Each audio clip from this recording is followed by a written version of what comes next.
Pour apprendre à travailler les ombres, la lumière et les formes, rien de tel qu'un stage de croquis organisé par Catom Loisirs Culture. J'ai eu l'habitude de travailler les ombres et les lumières en même temps, enfin le modeler si vous voulez, en même temps que les volumes. Et ici je suis en train d'apprendre différemment. J'apprends à positionner d'abord les volumes et à terminer par les ombres et les lumières. C'est très différent de la pratique que j'ai.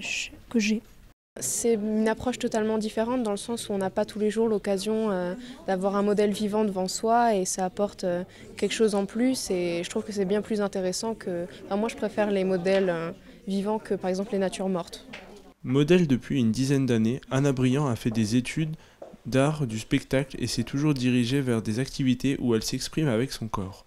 Mais à quoi pense-t-elle pendant la pause ? Alors pendant la pause, je pense à beaucoup de choses. Déjà, je pense à ma vie personnelle, toutes les pensées qui me traversent, mon travail. Et puis j'essaye aussi d'être présente ici et maintenant pour les élèves qui dessinent et puis essayer de communiquer aussi un peu avec eux. Au fil des ateliers où elle a été modèle, elle a appris à se voir autrement au travers des compositions artistiques. C'est pas une photo, que c'est pas une photocopie et que du coup il faut aussi que l'artiste puisse se lâcher et ça me dérange pas du tout même d'être déformée à la Picasso, tout ça, je trouve que c'est même assez drôle et il faut savoir prendre du recul sur tout ça.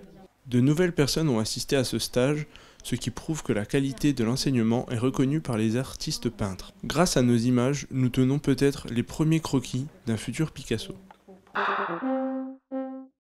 C'est un stage organisé donc par Yannick Federkel qui propose en fait à la fois à des gens confirmés en Krav Maga et à d'autres personnes de découvrir la discipline. Voilà, ça permet aussi à ceux qui le pratiquent régulièrement de pouvoir rencontrer d'autres partenaires et aussi s'impliquer un peu plus. Élève depuis 5 ans mais résidente à Nancy, cette pratiquante ne peut assister régulièrement aux cours. C'est pourquoi les stages de Krav Maga sont une aubaine pour elle. Pour les habitués, les cours de stage leur permettent de se perfectionner. Plus de technique en fait et ça me permet de revoir certains points et de les améliorer. Le Krav Maga est un sport qui requiert un niveau avant tout, mais aussi permet aux personnes de se libérer dans cet excellent art martial. Nous sommes ce soir devant l'école Georges Pompidou, où se prépare le défilé aux lanternes en l'honneur de Saint-Martin. C'est vraiment quelque chose qu'on voit très très souvent dans beaucoup de régions d'Allemagne, le soir du 10 novembre, puisque la Saint-Martin c'est le 11 novembre, ou bien du 11 novembre. Les enfants défilent dans les rues avec les lanternes. Et après la tradition veut qu'on échange un chocolat chaud et puis qu'on mange soit un bretzel sucré, soit une brioche. Et donc on a eu envie de réaliser ce défilé, comme on a envie de mettre un petit peu plus de culturel dans le côté de l'enseignement de l'allemand.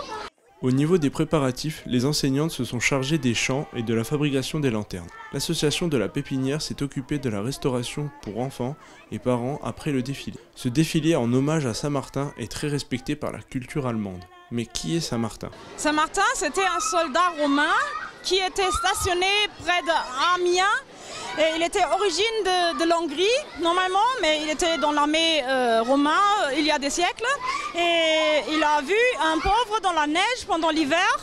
Et il s'est décidé sans hésiter de partager son manteau chaud, son manteau qui était bien épais avec le pauvre. Et le pauvre lui a voulu rendre grâce, mais le Saint-Martin a dit « Ah, c'est bon, au revoir, je m'en vais déjà ». Et après, il était devenu chrétien et après, il était élu évêque de Tours. Ce défilé a mobilisé toutes les classes de l'école Georges Pompidou ainsi que la majorité des parents d'élèves. Il s'est fini dans la cour de l'école par un goûter convivial. Les enfants ont reçu un chocolat chaud et les parents courageux ont reçu un verre de vin chaud.